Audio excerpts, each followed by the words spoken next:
नमस्कार दोस्तों। Motion in straight line का दूसरा जो लेक्चर है उसमें आपका स्वागत है।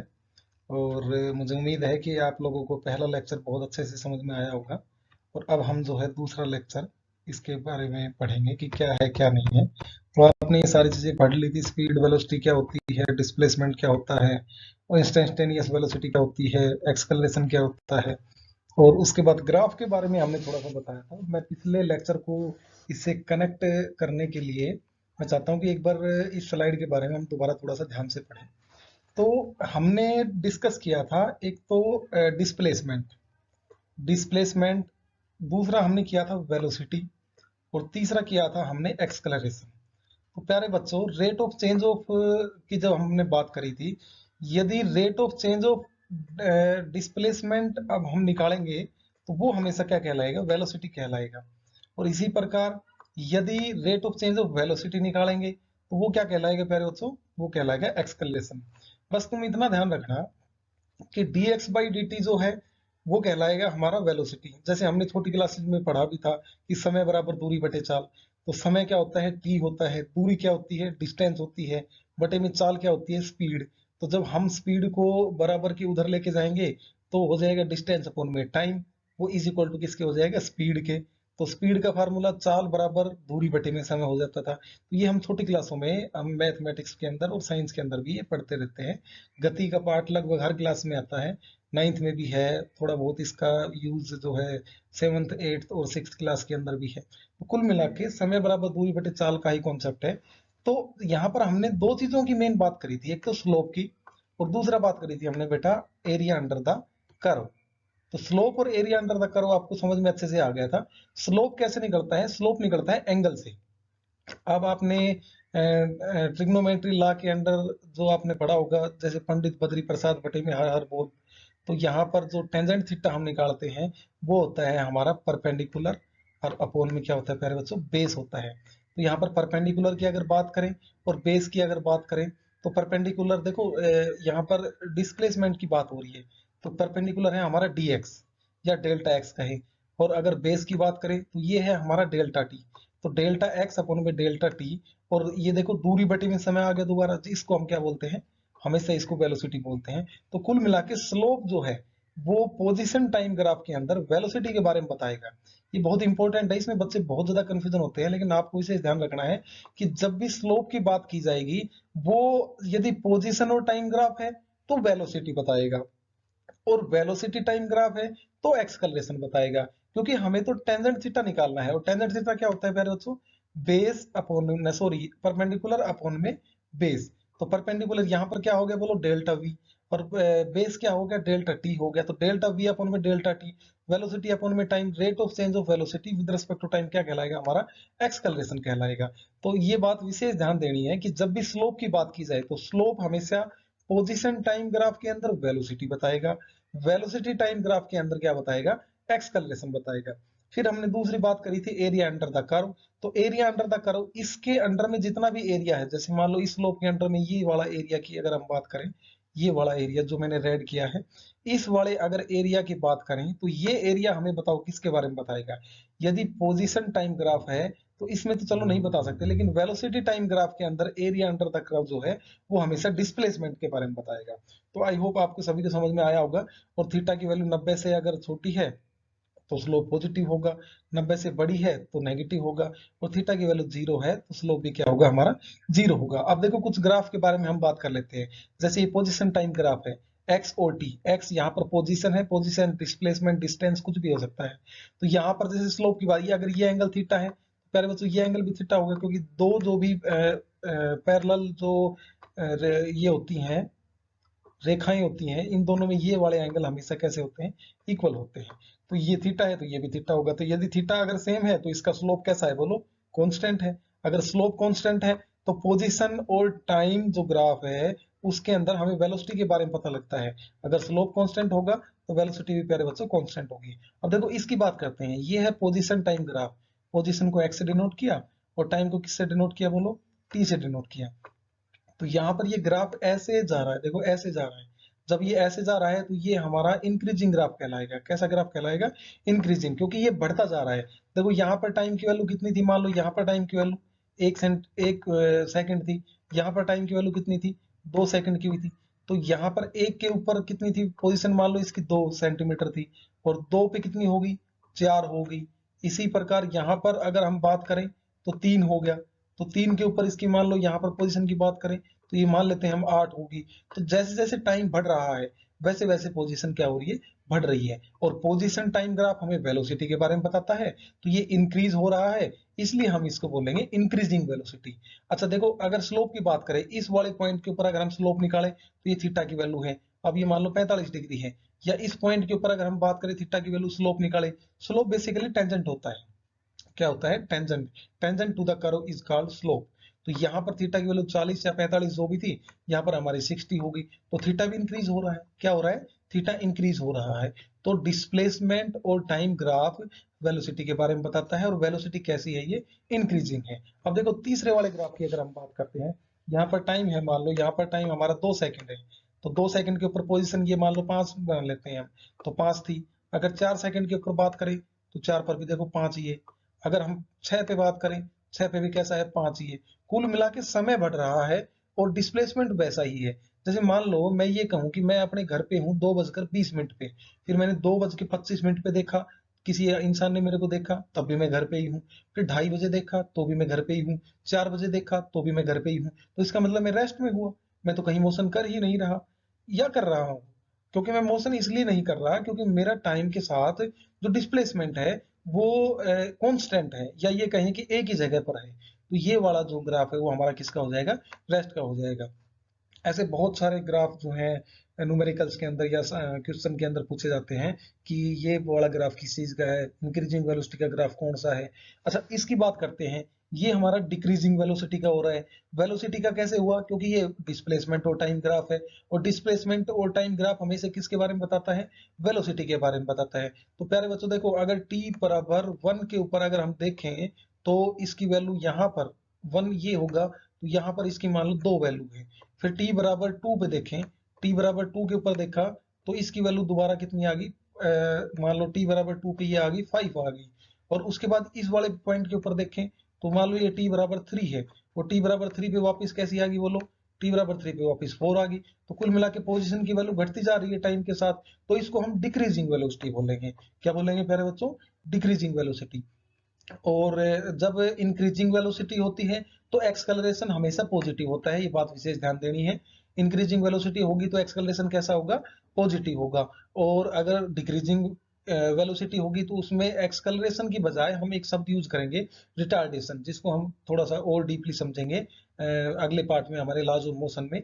रिटार्डेशन और एक्सकलरेशन में क्या फर्क है, तो बस आप फिलहाल इतना याद रखना कि इंक्रीजिंग वेलोसिटी है तो एक्सकलरेशन पॉजिटिव होगा, और डिक्रीजिंग वेलोसिटी है तो एक्सकलेशन कैसा होगा, रिटार्डेशन होगा, उसको एक्सकलेशन नहीं बोलेंगे। अब देखो नॉट पॉसिबल ग्राफ की बात करते हैं कि कौन सा ग्राफ पॉसिबल हो सकता है। देखो ये वाला ग्राफ क्या पॉसिबल हो सकता है, अगर हम यहाँ पे बात करें, ये t बराबर मान लो 3 है, तो t बराबर 3 सेकंड के ऊपर मान लो मैंने डिस्प्लेसमेंट या डिस्टेंस मेरी 0 थी। फिर मैंने क्या किया, यहाँ पर t बराबर 2 पे, t बराबर 2 पे क्या हुआ, t बराबर 2 के ऊपर मेरी जो डिस्टेंस है वो मान लो 1 हो गई। t बराबर 0 के ऊपर मेरी 10 हो गई। लेकिन यहाँ t बराबर 4 के ऊपर क्या ऐसा हो सकता है कि मैं नेगेटिव के अंदर डिस्टेंस ट्रेवल कर लूं, क्योंकि डिस्टेंस तो कभी नेगेटिव हो ही नहीं सकता। ये बात हम ऑलरेडी डिस्कस कर चुके हैं। डिस्प्लेसमेंट पॉजिटिव नेगेटिव जीरो तो तीनों हो सकता है, लेकिन डिस्टेंस जो होता है वो ना तो जीरो हो सकता और नेगेटिव हो सकता, सिर्फ पॉजिटिव डिस्टेंस हो सकता है। तो ये वाला ग्राफ जो है वो पॉसिबल नहीं है। इसी प्रकार अगर हम इस ग्राफ की बात करें प्यारे बच्चों, तो इस ग्राफ के अंदर मान लो t बराबर 3 सेकंड के ऊपर मैंने कोई भी डिस्टेंस ट्रेवल नहीं किया, 0 किया। फिर t बराबर 3 के ऊपर ही मैंने 1 कर लिया, 1 मीटर चल लिया। फिर t बराबर 3 सेकंड पे ही मैंने 2 कर लिया। t बराबर 3 सेकंड पे ही मैंने क्या कर लिया, 3 डिस्टेंस कर लिया। कुल मिला के टाइम तो बीत भी नहीं रहा और मैं चले जा रहा हूँ, चले जा रहा हूँ। ऐसा हो सकता है कि 12:02 के ऊपर मैं अपने घर पे हूँ, और 12:02 के ऊपर ही मैं जो है होटल में भी चला जाऊं, 12:02 के ऊपर ही मैं होटल से अपने दोस्त के घर भी चला जाऊं। कुल मिला के सेम कांस्टेंट टाइम के ऊपर डिस्टेंस या डिस्प्लेसमेंट हमारा बढ़ता जा रहा है, बढ़ता जा रहा है। ये चीजें पॉसिबल नहीं है। एक व्यक्ति एक समय में एक ही जगह हो सकता है, लेकिन ये ग्राफ शो कर रहा है कि हम अलग अलग जगह के ऊपर हैं। तो ये वाला जो ग्राफ है वो प्यारे बच्चों पॉसिबल नहीं होगा। तो नॉट पॉसिबल ग्राफ के बारे में आप सबको अच्छे से समझ में आया होगा, मैं ऐसी उम्मीद करके चलता हूँ। अब देखो वेलोसिटी टाइम ग्राफ की बात करते हैं। तो वेलोसिटी, जैसे मैंने बताया था, डिस्प्लेसमेंट टाइम ग्राफ हमेशा वेलोसिटी के बारे में बताता है। देखो तीन चीजें याद रखो तुम, एक तो याद रखो डिस्प्लेसमेंट, दूसरा याद रखो वेलोसिटी, और तीसरा याद रखो एक्सकलरेशन। जब भी dx और dt को भाग किया जाएगा तो वेलोसिटी निकलेगी, dv और dt को भाग किया जाएगा तो एक्सकलरेशन निकलेगा। तो सबसे छोटा क्या हुआ? डिस्प्लेसमेंट हुआ। डिस्प्लेसमेंट के बाद क्या हुआ? वेलोसिटी हुआ। वेलोसिटी के बाद क्या हुआ? एक्सकलरेशन। तो छोटे बड़े की बात नहीं है यहाँ, लेकिन हम याद करने के लिए ऐसे ही रख सकते हैं, पहले x है, फिर v है, फिर एक्सकलरेशन है।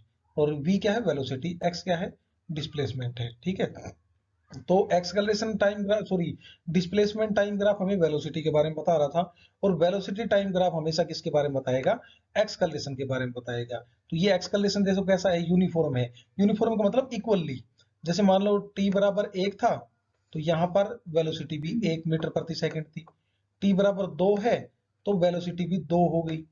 टी बराबर 3 है तो वेलोसिटी भी 3 होगी। कुल मिला के इक्वल होना चाहिए। जरूरी नहीं है यहाँ पर 1 2 3 है तो यहाँ पर भी 1 2 3 ही हो। यहाँ पर अगर 1 सेकंड 2 सेकंड 3 सेकंड है तो यहाँ पर 2 सेकंड 4 सेकंड 6 सेकंड भी कर सकते हैं। मतलब इक्वली डिस्ट्रीब्यूटेड होना चाहिए, उसको हम बोलेंगे यूनिफॉर्म एक्सकलरेशन। तो ये इंपॉर्टेंट है, आपसे पूछा जा सकता है कि which of the following is the graph of uniform acceleration. तो एक ये दे दिया, एक ये दे दिया, एक ये वाला दे दिया, तो इनमें से आप कौन सा करोगे यूनिफॉर्म एक्सकलरेशन का? The first one graph is the first one is the graph of uniform acceleration।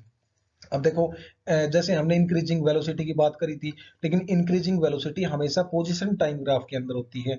इसी प्रकार इंक्रीजिंग एक्सकलरेशन की बात करें तो वो वेलोसिटी टाइम ग्राफ के ऊपर होगा। तो बेटा ये बात मैं बार बार बार बार बार बार बोल रहा हूँ आपको, पोजीशन टाइम ग्राफ हमें वेलोसिटी के बारे में बताएगा। उसके स्लोप की अगर बात करें तो पोजीशन टाइम ग्राफ का स्लोप वेलोसिटी के बारे में बताएगा।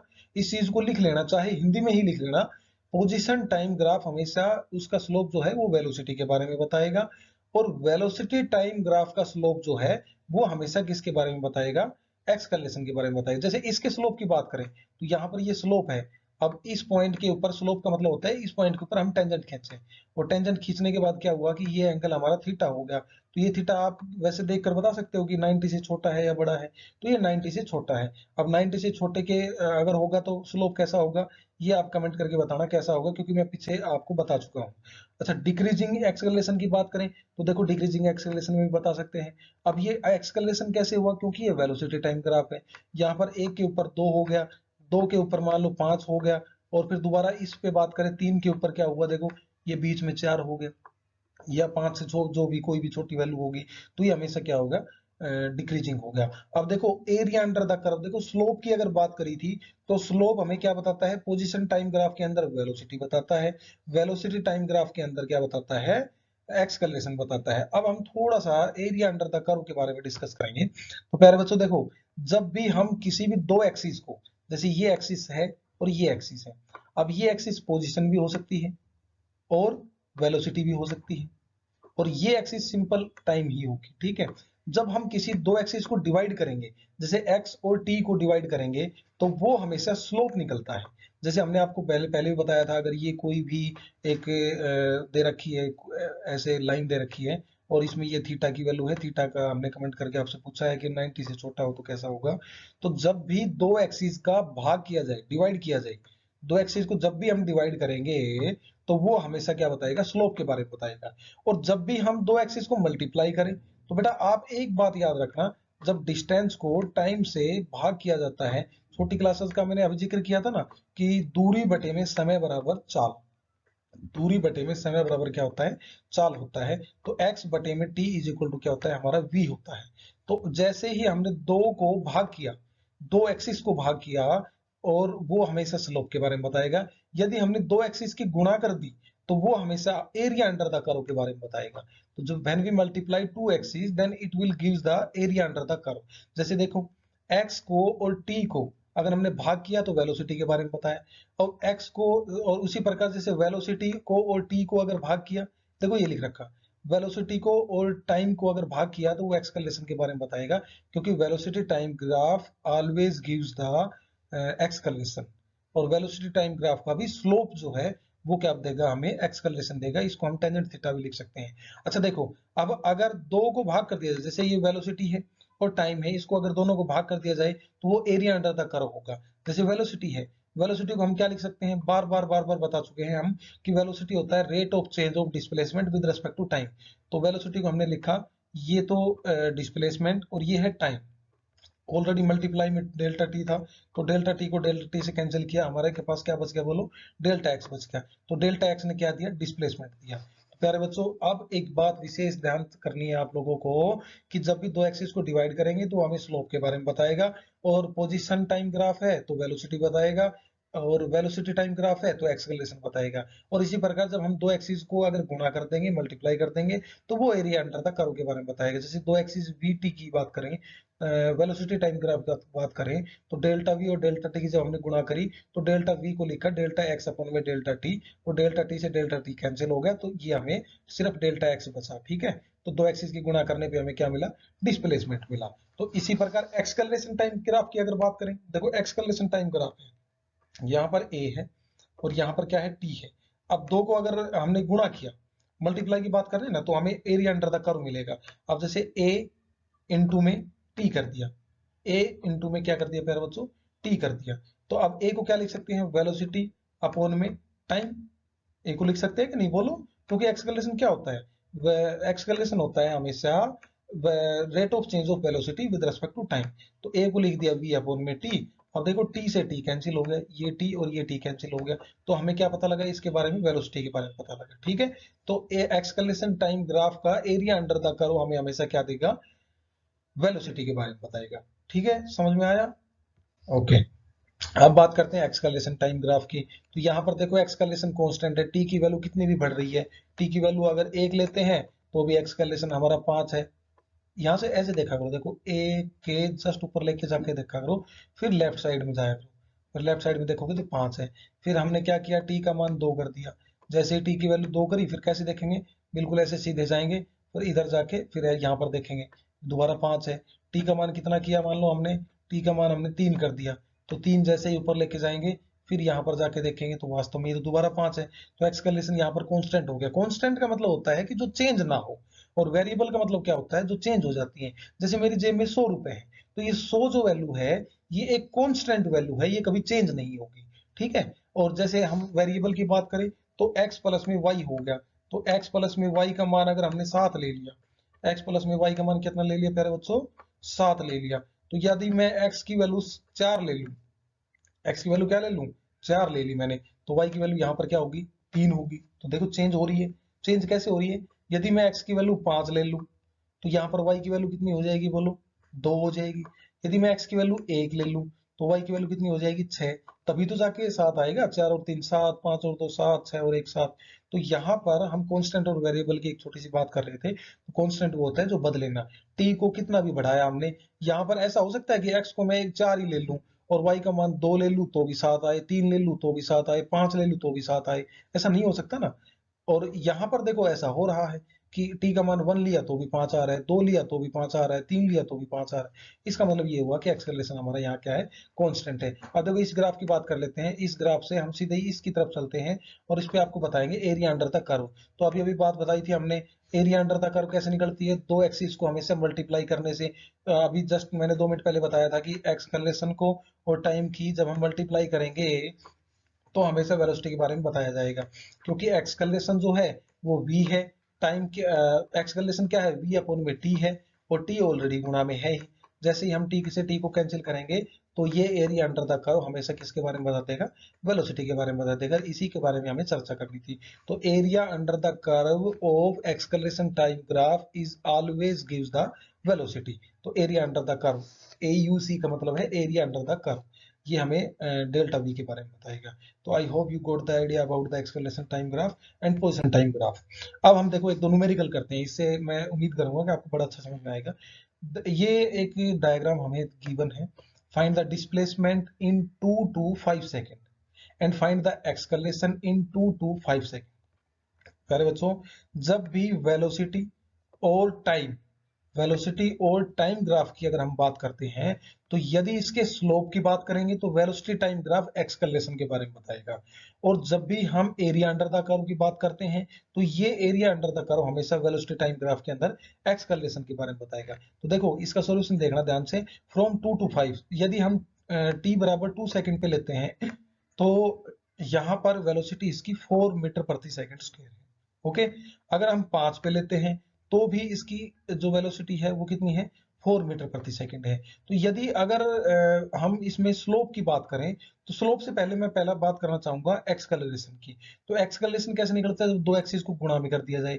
तो 0 to 2 सेकंड की बात करो, 0 to 2 सेकंड की बात करो और दो एक्सिस को भाग करो, वेलोसिटी और टाइम को भाग करो, तो डेल्टा वी अपॉन में डेल्टा टी। तो डेल्टा वी कितनी है बताओ। डेल्टा वी का मतलब होता है फाइनल माइनस इनिशियल। तो V2 minus V1, V2 minus V1 करेंगे हम। देखो V2 माइनस V1 किया। इसी प्रकार अपॉन में डेल्टा टी का मतलब होता है T2 माइनस T1।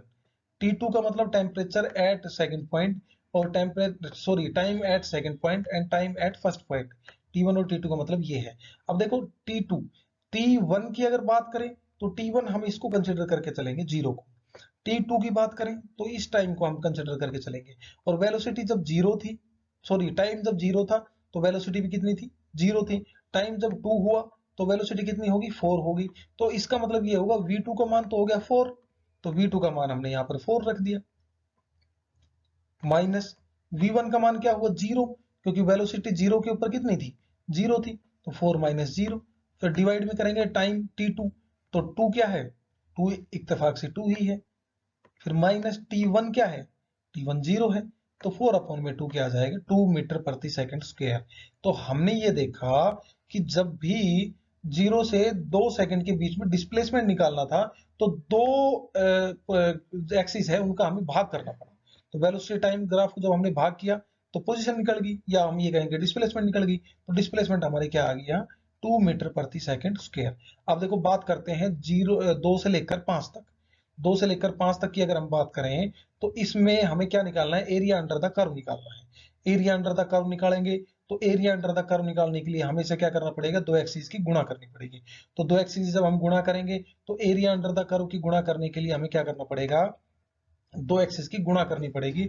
तो वेलोसिटी यहाँ पर कितनी है बोलो, 4 है। इस वाले 2 से 5 के बीच में इसकी बात कर रहे हैं, इसकी इसकी बात कर रहे हैं, इसकी।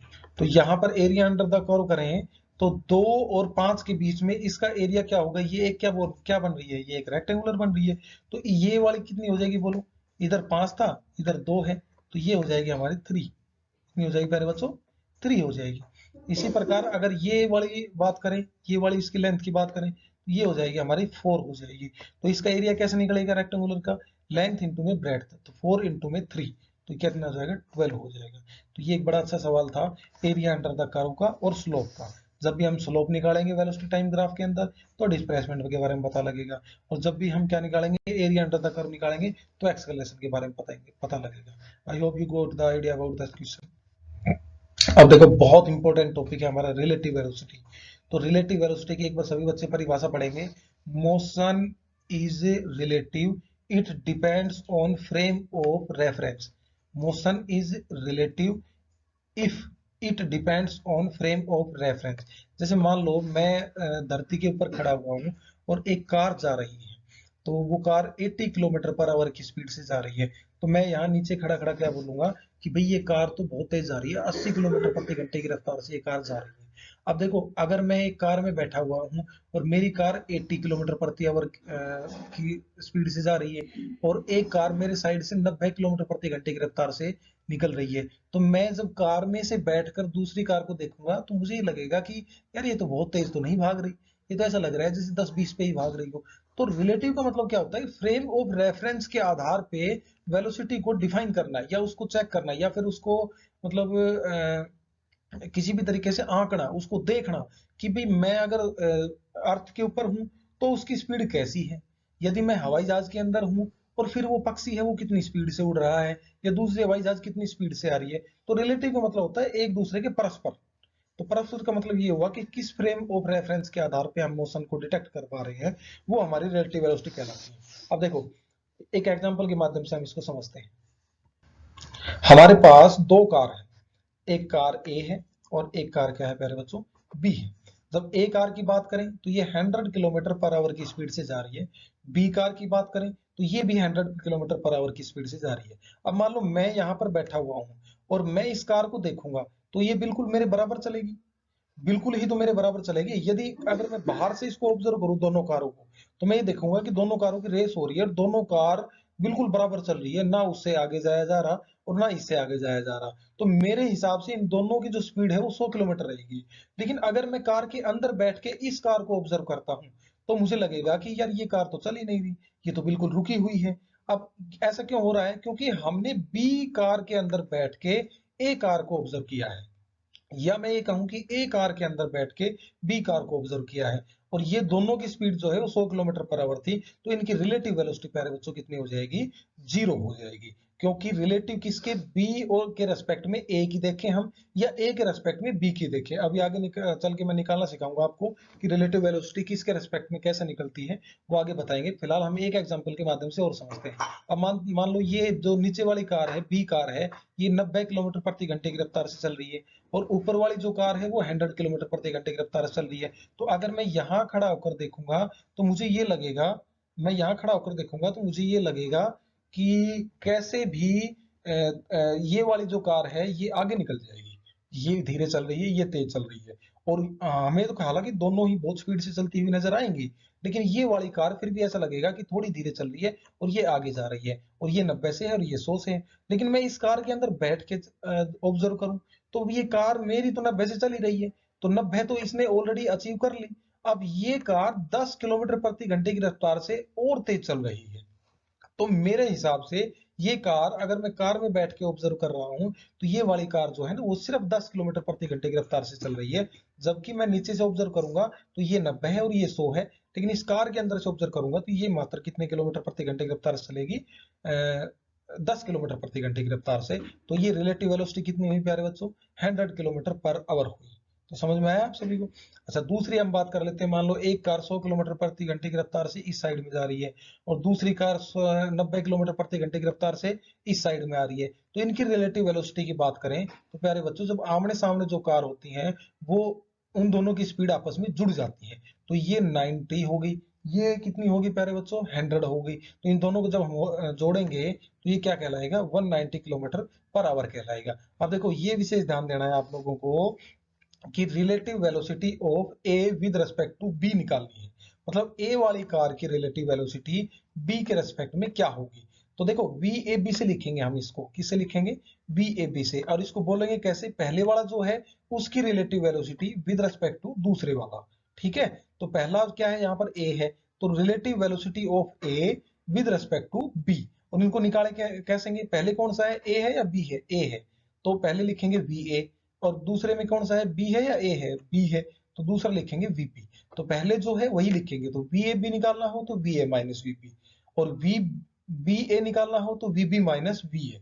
और इसी प्रकार जैसे relative velocity of A with respect to ground निकाले तो ए और जी पहले जो आया है उसको ऐसे ही लिखेंगे, तो वी यहाँ पर हम लिखेंगे ए और यहाँ पर लिखेंगे जी। तो इसको हम कैसे पढ़ेंगे? Relative velocity of A with respect to ground. अब देखो पहले कौन सा आ रहा है? देखो ध्यान से, ए आ रहा है तो वी ए, फिर माइनस का निशान, फिर दूसरा कौन सा आ रहा है? जी, तो फिर क्या हो जाएगा हमारा? वीजी हो जाएगा। ठीक है, तो वी ए माइनस का वीजी। तो आपको ये फॉर्मूले में तो शायद मुझे ऐसा लग रहा है कि दिक्कत नहीं आएगी, क्योंकि relative velocity of A with respect to B निकालेंगे, उसको वी ए भी लिखेंगे और V A minus V B करके लिखेंगे। उसी प्रकार relative velocity of A with respect to ground लिखेंगे तो उसको वी ए जी लिखेंगे, पहले ए आया तो वी ए माइनस वी जी लिख देंगे। तो आप सभी को शायद समझ में आया होगा। अब देखो रूल क्या है? रूल ये बात विशेष ध्यान रखना कि यदि सेम डायरेक्शन के अंदर होगी तो हमेशा सबट्रैक्ट होगी। सेम डायरेक्शन के अंदर की बात करें, ए कार भी इस डायरेक्शन के अंदर चल रही है और बी कार भी इस डायरेक्शन के अंदर चल रही है, ये 100 से चल रही है मान लो, और ये 90 डिग्री से चल रही है। अभी अभी हमने एग्जांपल से समझाया था। तो इनकी रिलेटिव वेलोसिटी की बात करें तो हमेशा घटेंगी। ये 100 में से 90 गया तो 10 हो गया। आप प्लस और माइनस किस आधार पे लेंगे वो हमें डायरेक्शन कंसिडर करनी पड़ेगी, वो डायरेक्शन के बारे में मैं आपको बताऊंगा। और अपोजिट की अगर बात करें, जैसे मान लो ये 100 से इधर चल रही है और ये वाली जो स्पीड दूसरी कार है ये भी 100 से इधर आ रही है, तो रिलेटिव वेलोसिटी की बात करें तो ये दोनों क्या हो जाएंगे प्यारे बच्चों? ऐड हो जाएंगे, और ऐड होकर क्या हो जाएगा? 200 हो जाएगा। तो याद रखोगे सेम डायरेक्शन में माइनस होंगी और अपोजिट डायरेक्शन के अंदर क्या होगा प्यारे बच्चों, ऐड होंगी। ओके, अब बात करते हैं एक न्यूमेरिकल की, बहुत ज्यादा इंपॉर्टेंट न्यूमेरिकल है। इसमें ये ले रखा है कि दो पैरेलल जो है रेल ट्रैक हैं वो रन कर रहे हैं नॉर्थ में, नॉर्थ से साउथ के अंदर। Train A moves north with the speed of 54 kilometre पर आवर और ट्रेन बी जो है वो मूव कर रही है 90 किलोमीटर पर आवर। तो जितना हमने सवाल पढ़ा है उतना पहले हम इसको देख लेते हैं। देखो ये नॉर्थ हो गया, ये साउथ हो गया, ये पहली ट्रेन होगी जो 54 किलोमीटर पर आवर की स्पीड से चल रही थी, ये दूसरी कार होगी जो 90 किलोमीटर पर आवर की स्पीड से चल रही थी, और एक नॉर्थ की तरफ जा रही है और एक किसकी तरफ जा रही है, साउथ की तरफ जा रही है। तो जो जो गिवन है वो लिख लेते हैं। वी ए है जो है, अच्छा हम कन्वेंशन कैसे लेके चलेंगे, देखो कन्वेंशन ऐसे लेके चलेंगे, हम मान के चल रहे हैं, आपका जो मन करे उस कन्वेंशन में ले सकते हो, लेकिन फिलहाल हम इस सवाल को सोल्व करने के लिए मैं ये मान के चल रहा हूँ कि हम साउथ से नॉर्थ जा रहे हैं और इस चीज को हम पॉजिटिव लेंगे। साउथ से नॉर्थ अगर पॉजिटिव हो गया तो नॉर्थ से साउथ क्या होगा, ऑलरेडी नेगेटिव हो जाएगा। तो वी ए जो ए ट्रेन थी वो 54 किलोमीटर पर आवर की स्पीड से थी, तो हमने वी ए लिख लिया। वी बी की अगर बात करें तो वो नॉर्थ से साउथ की तरफ आ रही है, तो उसको नेगेटिव ले लिया। तो ये चीज आपको मान के चलनी पड़ेगी। अब कह रहा है कि the relative velocity of B with respect to A, तो हमने क्या कहा, B with respect to A लिखना है, तो पहले बी फिर ए। तो बी क्या है, V B minus V A. तो वी बी कितना हुआ, देखो एक बार, वी बी माइनस 90 था, वी ए कितना हुआ 54 था, और माइनस का निशान ऐसे आ जाएगा। तो दो माइनस की चीजों को जब हम जोड़ेंगे तो वो कितना हो जाएगा, माइनस का ही रहेगा, और -144 किलोमीटर पर आवर आ जाएगा।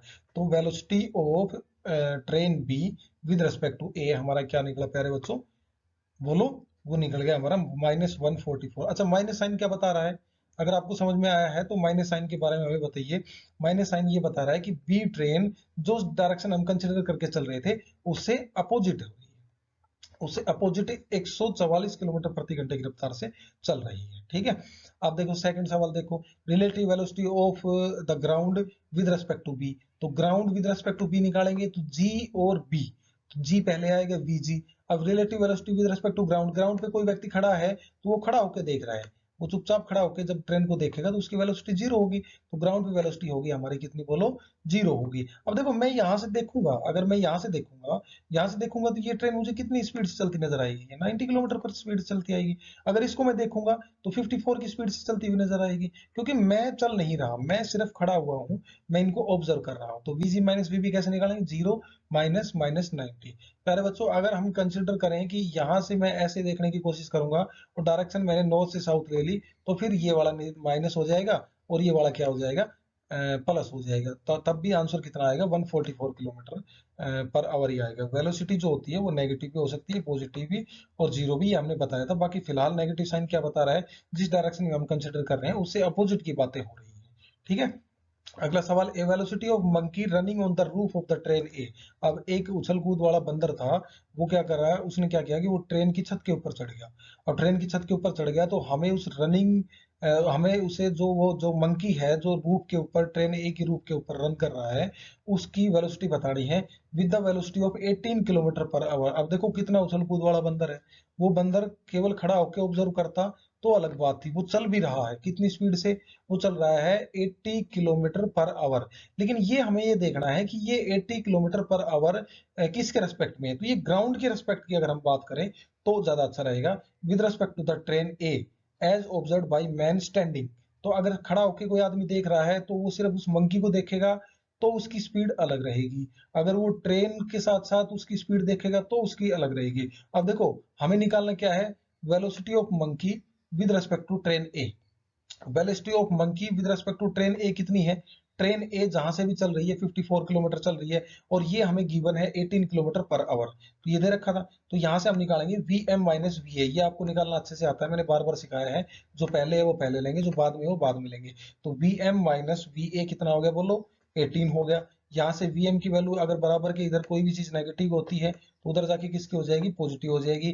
तो Vm is equal to 18 plus का Va, और आप सभी को पता है कि Va की वैल्यू कितनी दे रखी है, 54 दे रखी है। तो Va की वैल्यू हम यहाँ पर पुट कर देंगे।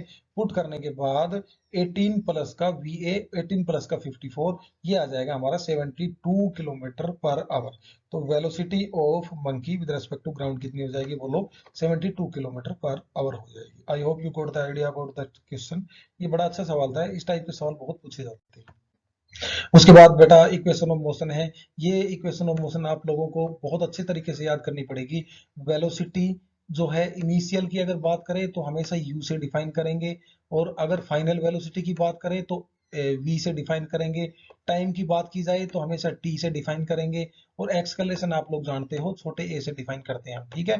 तो पहली इक्वेशन मेरे साथ साथ बोलना, v is equal to U plus A T, v is equal to U plus A T. ये बताती है velocity after a certain time. After a certain time का मतलब क्या हुआ कि यदि कोई चीज 5 मीटर प्रति सेकंड स्क्वायर के एक्सलेशन से चल रही है और t बराबर 2 सेकंड पे चल रही है और उसकी इनिशियल वेलोसिटी 0 थी, तो उसकी फाइनल वेलोसिटी क्या होगी। तो कुल मिला के यदि ये चार चीजें हैं, 1 2 3 4, मैक्सिमम सवालों के अंदर इनिशियल वेलोसिटी 0 होती है। जैसे मान लो मेरी कार है, मैं कार, ऐसा तो है नहीं कि मैं कार में बैठा, बैठते ही एकदम से तुरंत ही मैंने 150 पे चढ़ा दी। शुरू में तो मेरी कार की स्पीड 0 रहेगी ना। तो मैक्सिमम सवालों के अंदर इनिशियल वेलोसिटी प्यारे बच्चों कितनी होती है, 0 होती है। तो जब भी velocity after a certain time की बात करें तो क्या, कौन सी इक्वेशन लगाएंगे, v is equal to U plus A T. दूसरी इक्वेशन बोल के देखो, s is equal to U T plus half A T square, s is equal to U T plus half A T square. अब यहां पर एक नई term add हो गई है s, ये s है हमारा डिस्टेंस। जब भी velocity after a certain time निकालना हो तो हम कहेंगे ये वाली इक्वेशन लगानी है। जब भी distance after a certain time निकालना हो, या स्टॉपिंग डिस्टेंस, जैसे मान लो मैंने गाड़ी में ब्रेक लगा दिए, ब्रेक लगाने के बाद कितनी दूरी पे मेरी गाड़ी रुक जाएगी, इस टाइप के सवाल, स्टॉपिंग डिस्टेंस की अगर बात की जाए तो उसमें भी हम कौन सा फार्मूला लगाएंगे, s is equal to U T plus half A T square. तो ये इक्वेशन अच्छे से याद कर लेना सारी की सारी। फिर बात आती है वेलोसिटी एट सर्टेन पोजीशन।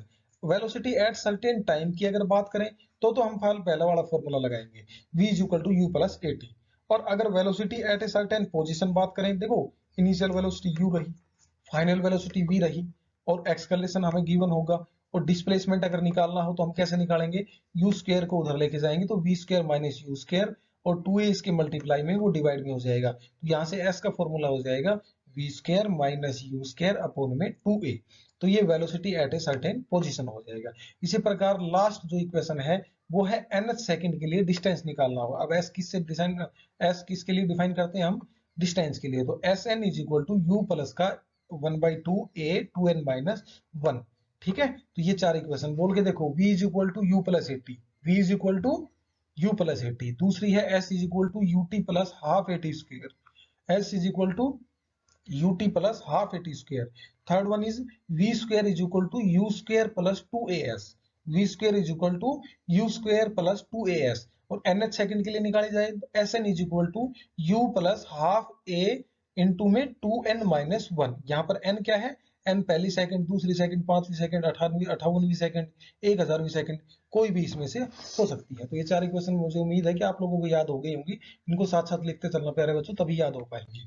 अच्छा देखो, एक सवाल करते हैं हम, एक सवाल करते हैं, the race car accelerate on the straight road from rest to a speed of 180 kilometre पर आवर इन 25 सेकंड। देखो गिवन क्या क्या है, पहले तो ये लिखो, वेलोसिटी गिवन है 180 किलोमीटर पर आवर, लेकिन ये जो है रेस्ट से चली है, तो इसका मतलब u का मान कितना हुआ, मैंने बताया था ना लगभग हर सवालों के अंदर u की वैल्यू कितनी होगी बोलो, 0 होगी।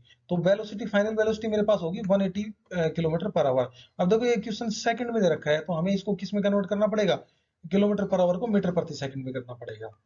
तो आप सभी को बार बार बताया है कि किलोमीटर पर आवर को जब भी मीटर प्रति सेकंड में गुणा मतलब करेंगे तो हमेशा 5/18 से हमें मल्टीप्लाई करना पड़ेगा। और इसका अपोजिट में मैं बता चुका हूं कि यदि मीटर प्रति सेकंड से किलोमीटर प्रति सेकंड में बनाना है तो कितने से मल्टीप्लाई करना पड़ेगा, 18/5 से।